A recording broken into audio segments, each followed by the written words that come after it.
আসসালামু আলাইকুম। আশা করি সবাই অনেক অনেক ভালো আছেন। আমরা যখন মেডিকেল ডক্টর হয়েছি, এমবিবিএস পাশ করার পরে আমাদের একটা মেডিকেল ওথ পড়তে হয়েছিল, যেটা জেনেভা ডিক্লারেশনের মাধ্যমে তৈরি হয়েছিল। সেটার মধ্যে বেশ কিছু ধারা আছে, আমি ধারাগুলো পরে বলবো। এর পাশাপাশি একজন চিকিৎসক সে তার নৈতিকতা, শিষ্টাচার এবং আদর্শ দিয়ে কিভাবে সবচেয়ে গুড প্র্যাকটিসিং একজন চিকিৎসক হতে পারে, সেটারও কিন্তু বাংলাদেশে একদম নির্দিষ্ট গাইডলাইন এবং আইন আছে। যেই আইনটাকে বলা হয় যে professional conduct, ethics and etiquette. এটা Bangladesh medical and dental council BMDC কর্তৃক প্রণয়নিত হয়েছে। এবং সেটার মধ্যে একজন চিকিৎসক রোগী, পাবলিক এবং তার যে কলিগ এবং অন্য অন্য চিকিৎসক সাথে সে কীরকম আচরণ করবে, কীরকম নৈতিকতা দেখাবে, সে নিয়ে বিস্তারিত বলা আছে।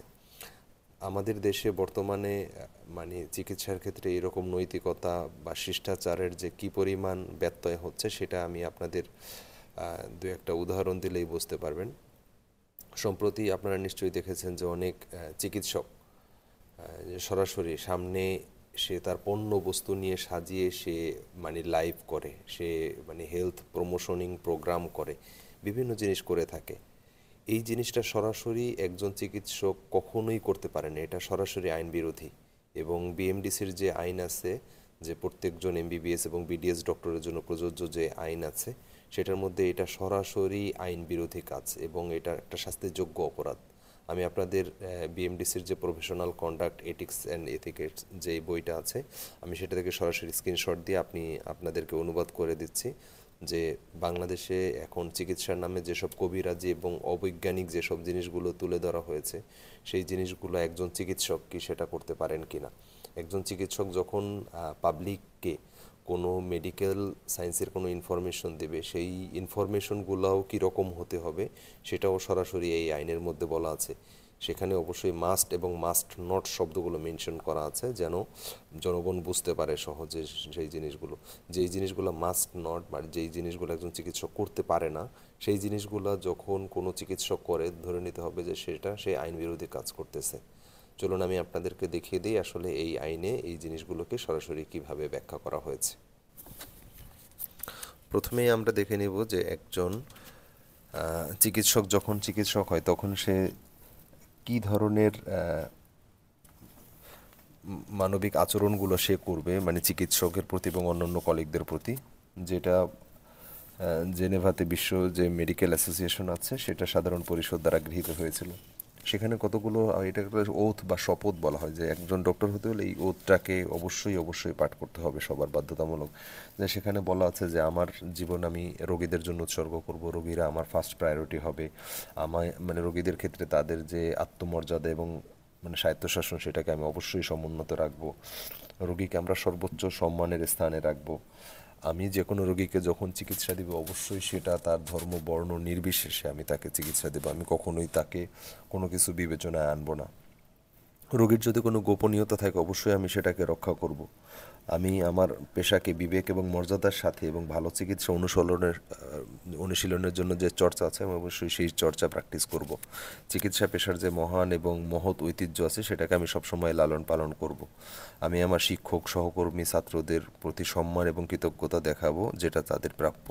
এই যে যে বিষয়গুলো আছে, এইসব বিষয়গুলো অবশ্যই অবশ্যই মেনে রাখা উচিত।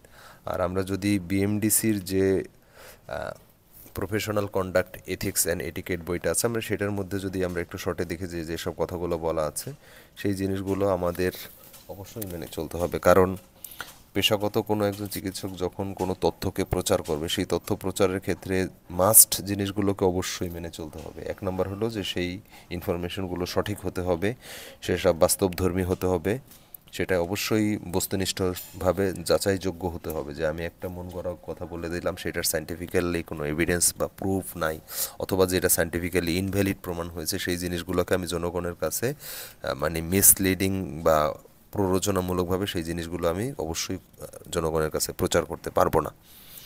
তারপরে আমি এমন কোনো জিনিস আমি যখন কাউকে বলবো যে জিনিসটা কনফ্লিক্ট অফ ইন্টারেস্ট তৈরি করে, এরকম কখনোই আমি কোনো কথা কাউকে বলবো না।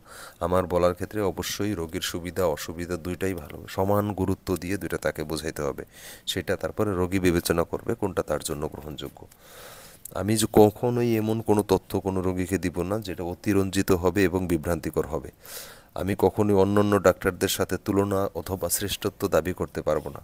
এটা আজকাল অনেকেই আপনারা দেখেছেন যে একজন চিকিৎসক সে বারডেমের হার্টের ডক্টর বিভিন্ন ধরনের কার্ডিওলজিস্টদেরকে সে সরাসরি চ্যালেঞ্জ ছুড়ে দেয় যে তার চিকিৎসার মানে সর্বশ্রেষ্ঠ। এই সর্বশ্রেষ্ঠত্ব বা ইউনিকনেস দাবি করা যাবে না, এখানে সরাসরি বলা আছে।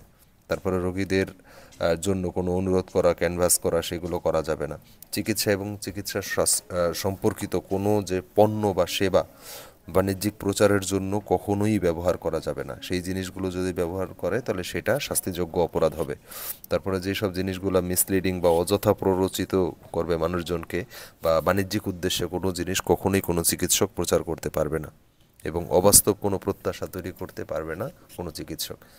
এই যে যে বিষয়গুলো আছে আপনারা একটু মিলিয়ে দেখেন যে বর্তমানে এরকম অনেক মানে কি বলবো যে চিকিৎসক মানে গজিয়েছে যারা সর্বজন স্বীকৃত বা সায়েন্টিফিক্যালি প্রুভড যেসব এভিডেন্স বেসড ট্রিটমেন্টগুলো আছে সেইগুলোকে তারা মানে ছুঁড়ে ফেলে দিয়ে তারা নিজেদের মন মতো করে নন সায়েন্টিফিক জিনিসগুলোকে মানুষের কাছে তুলে ধরে শ্রেষ্ঠত্ব দাবি করার চেষ্টা করতেছে, যেটা সরাসরি এক বাংলাদেশের বিদ্যমান যে আইন আছে সেই আইনের বিরোধী। সুতরাং যারা এসব করতেছে তাদের বিরুদ্ধে অ্যাকশন কেউ নেবে কি নেবে না সেটা জানি না, কিন্তু তারা যে অন্যায় করতেছে এবং বাংলাদেশের আইন বিরোধী কাজ করতেছে এবং একজন চিকিৎসক হিসেবে যে এথিক্স বা যে এটিকেট বা প্রফেশনাল কন্ডাক্ট মেনে চলা উচিত সেটা যে তার বিরুদ্ধে সে কাজ করতেছে সেটা দেখা। আশা করি আমার কথা সবাই বুঝতে পেরেছেন।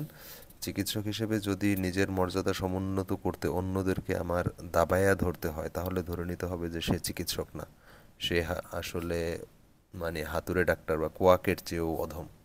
এই জিনিসটা সবাই একটু বোঝার চেষ্টা করবেন, কারণ আমি চিকিৎসা দিব, উপর সৃষ্টিকর্তা আছে আর নিচে পেশেন্ট, এর মাঝখানে যেন অন্য কেউ কোনো আমার আর্থিক কোনো লাভ, যেমন আমি এমন কোনো একটা কথা যেন না বলি যেই কথা দিয়া আমার যেই জিনিসে আমার সুবিধা হবে এমন কোনো জিনিস পণ্য বিক্রয়ের উদ্দেশ্যে আমি যদি বলি তাহলে সেই জিনিসগুলো মাঝখানে যা থাকবে সেটাই আমার কনফ্লিক্ট অফ ইন্টারেস্ট তৈরি করবে, এবং কনফ্লিক্ট অফ ইন্টারেস্টওয়ালা কোনো জিনিস যদি আমি রোগীদেরকে ভালো প্রচার বা ভালো বলে বিক্রি করি তাহলে সেটা কিন্তু হারাম হবে। এটা মানে আমি বলতে পারি অ্যাটলিস্ট। আশা করি সবাই বুঝতে পেরেছেন। আসসালামু আলাইকুম।